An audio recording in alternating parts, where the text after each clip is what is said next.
welcome everybody.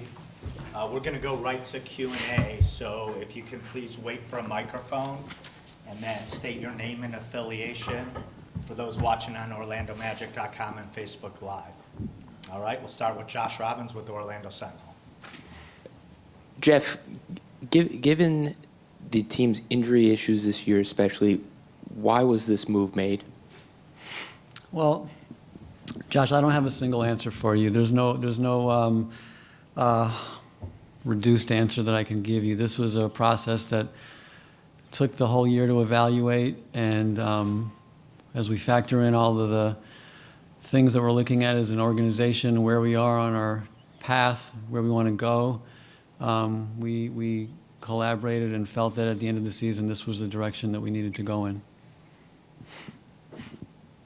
I would like to follow up then what specifically made you arrive at that decision?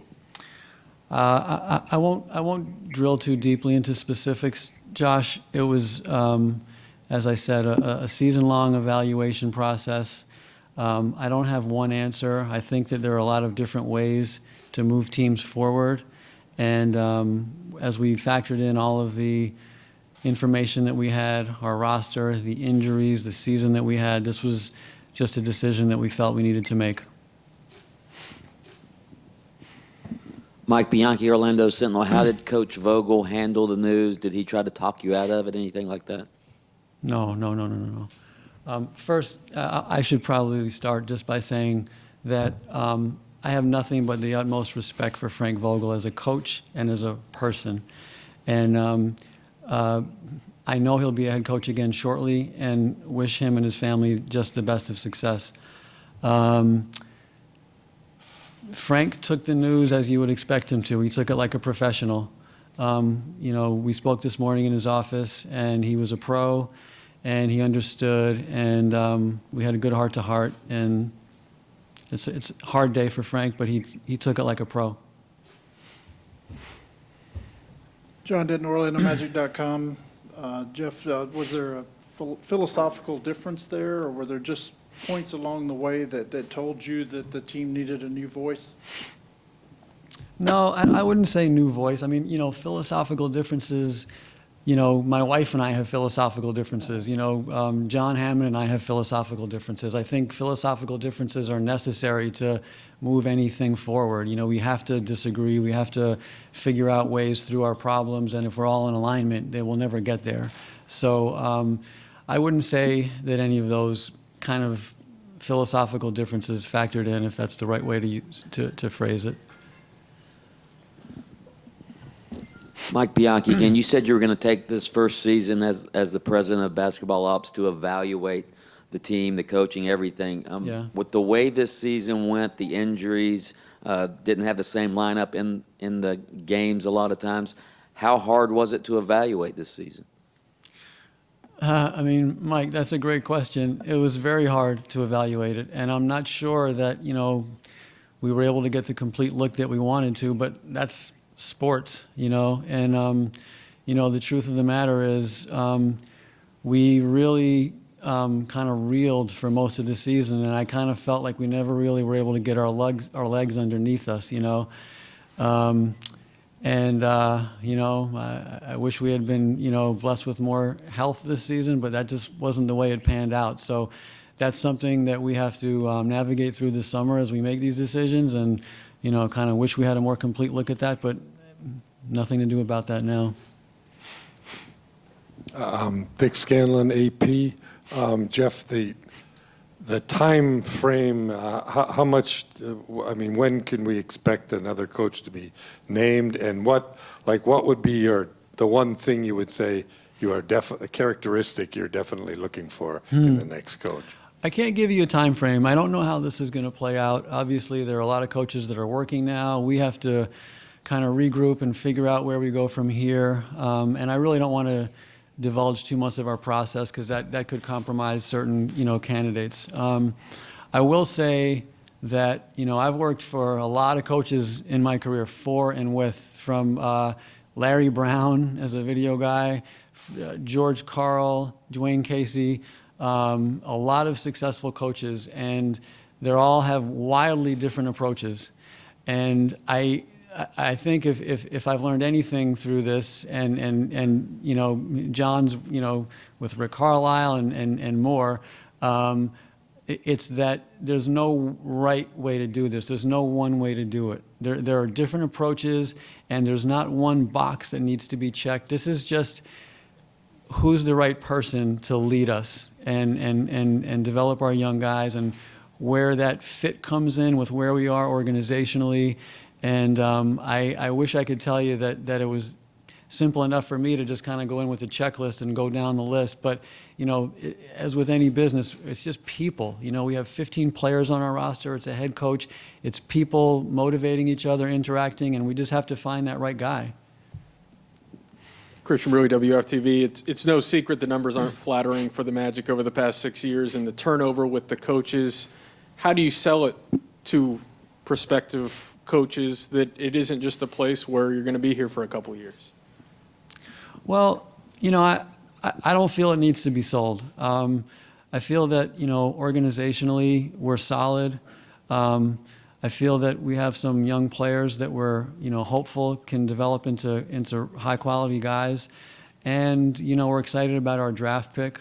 You know, I guess if I have to go into sales mode, I would just say, you know, the same things that brought me here from Toronto when I wasn't looking to leave, you know.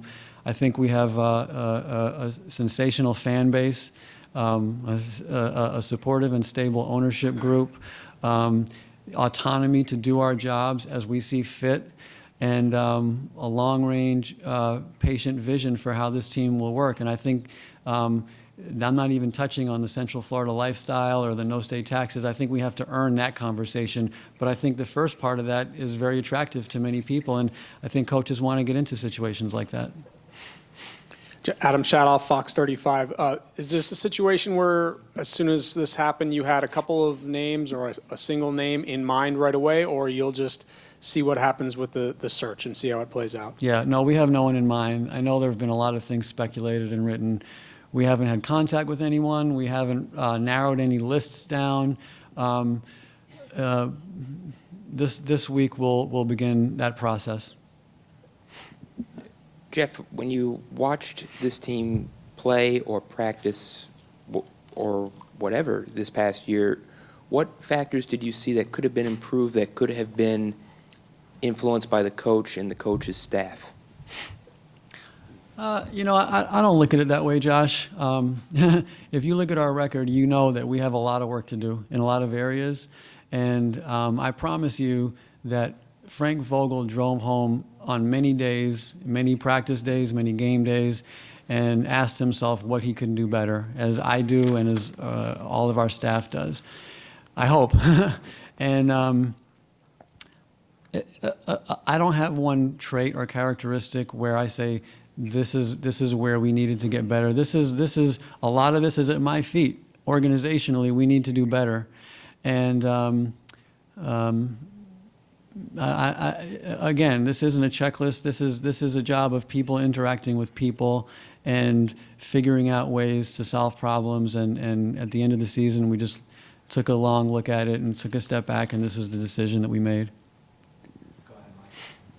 Yeah, you say you don't have a guy in mind, or you haven't identified anyone yet. How important is it to identify someone quickly because of all the job openings? If you have somebody you really want, don't you want to nail him down quickly? Yeah, that's a good point. I think that it is something that you'd rather do sooner than later, and not just that, Mike, but just to get a guy in place, just so that we can have our new staff get their arms around our players and develop relationships and develop our young guys. So, you know, all of that factoring in, yes, it would be better sooner. But as I always say, and I know you guys are probably sick of hearing me say this, but we're going to get it right before we get it fast. You know, hopefully we can do both on this. Philip Rossman-Reich, Orlando Magic Daily.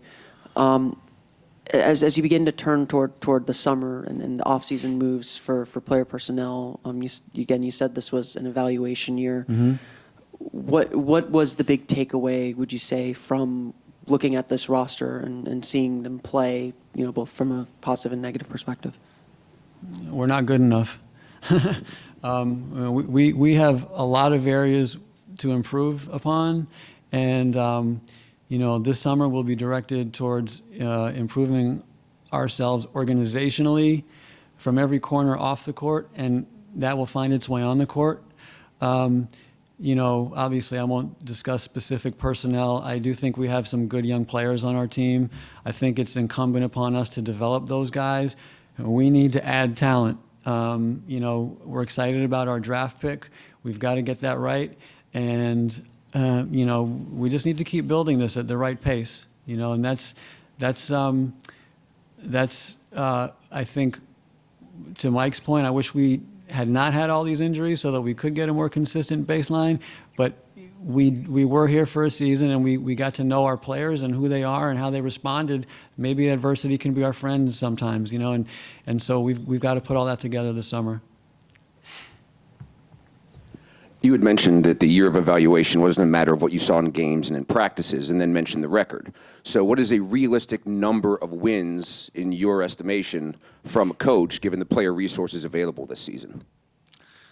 I would never even fathom a guess. I couldn't go back and revisit all the games, game by game, to say, like, should we have won or lost. But as I say, I don't put this on the coach because we didn't win enough games. I hope that's not being misconstrued. This is a team that began strongly and suffered injuries and really staggered heavily, and then hit more injuries, and as I said, never really got our legs under us. And at some point, it became about developing our younger players and, organizationally shifting our focus.